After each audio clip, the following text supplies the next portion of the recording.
busy.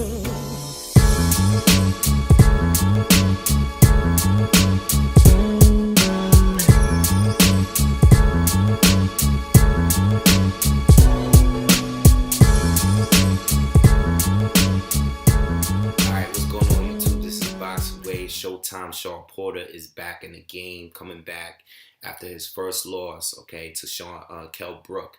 Lost the IBF title, and he is now the first fight on PBC, Spike TV. And it was a pretty good fight for the fact that they switched his opponent. Roberto Garcia was sick. He had to pull out of the fight.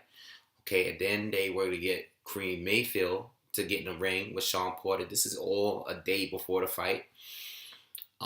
That fight didn't happen, okay? And now they put him in there with a stranger, Eric Bonet, who was a pretty good fighter, all right? It was pretty entertaining. Bonet was hitting him some good shots, good counterpuncher. I thought he had good footwork, especially with Shawn Porter. He looked very poised. He looked very comfortable, even when he was losing. He was losing a fight. I was giving them rounds to Shawn Porter, but Bonet was hitting him with some good shots. Definitely a good counterpuncher. And it was a good, it was a good test. It was a good fight for Porter coming off of a loss to fight a guy. Because honestly, I didn't watch Roberto Garcia when I heard that Shawn Porter was going to be fighting him. When they first announced it, maybe a couple months back, I had looked Roberto Garcia up, okay? And I think I watched like maybe half of one of his fights. I just never got around to watching him and studying him like for a long period of time. Just never got around to it. This was one of those fights that I kind of forgot and it kind of crept up on me. And it just never had the time because I was studying all these other fights.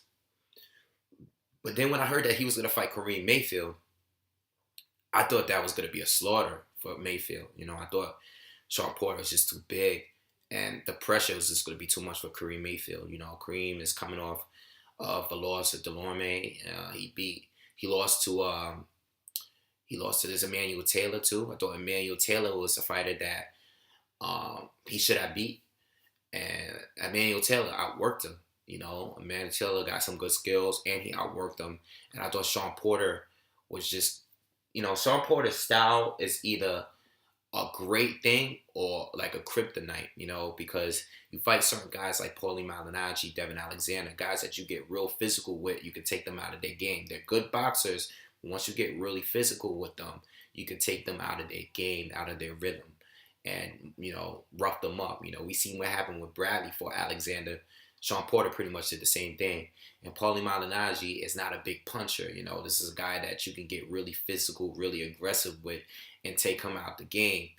And that's what Shawn Porter did. Kareem Mayfield's style really didn't fit with him to me. I thought that was going to be a good name to have on Shawn Porter's record. But I didn't think the matchup was good. Mayfield do have some power, and it's, he's a good fighter.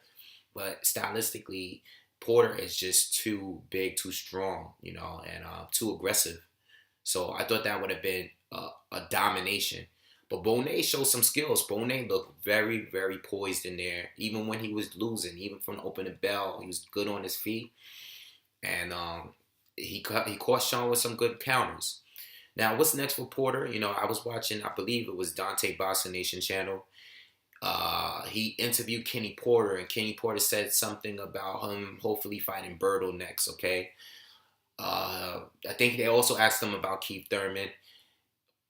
Kenny was more like, if he's on the Mayweather card, he'll do it. Obviously, that's too soon.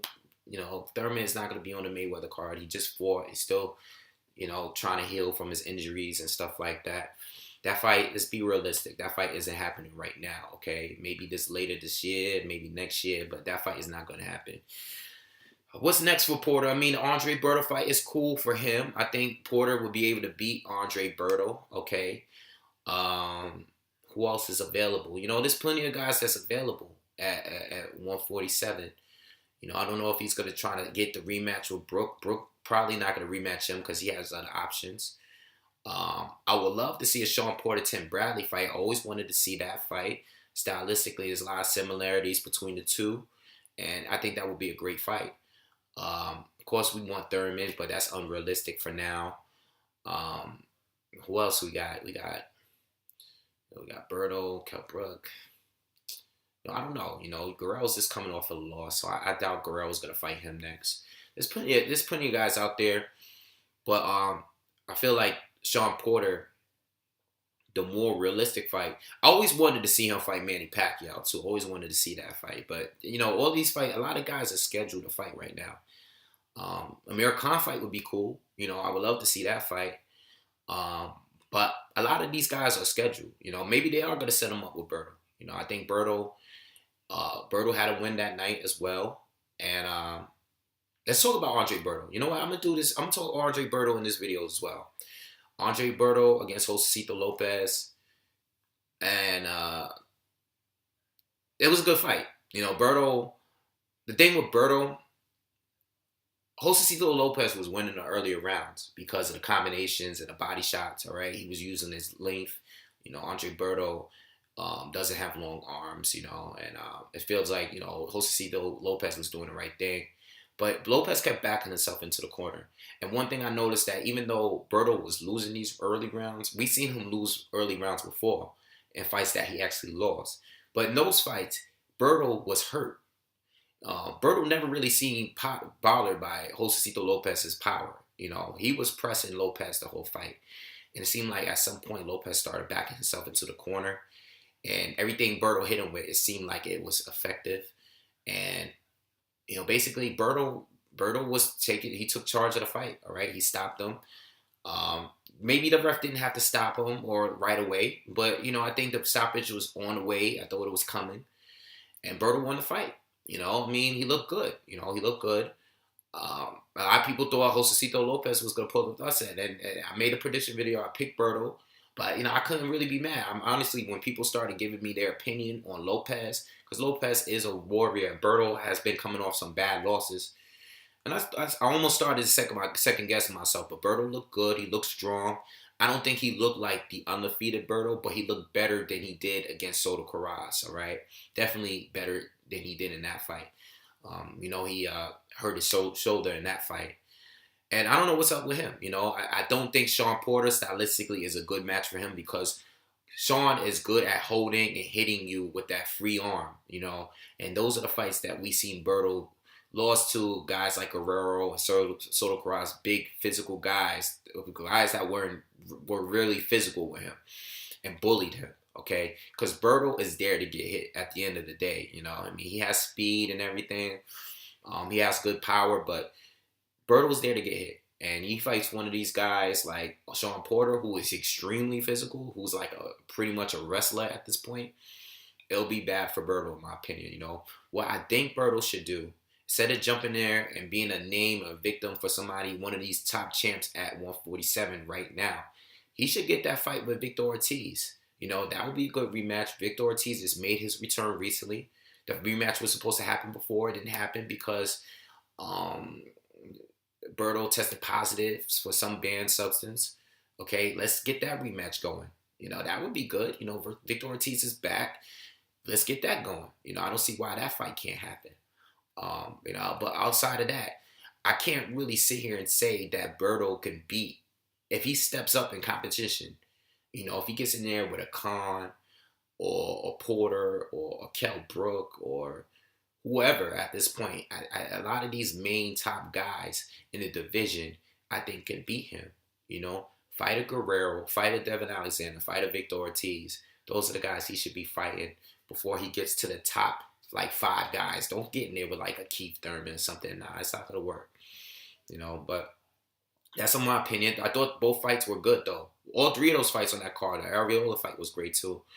It was good because Arreola wasn't conditioned properly. He wasn't properly conditioned for the fight. And he made a fight with a guy that he should have stopped in the first round. He made it a fight, because he punched himself out. And this guy came to bring it. This guy came to knock Arreola out. And he almost did it. All right.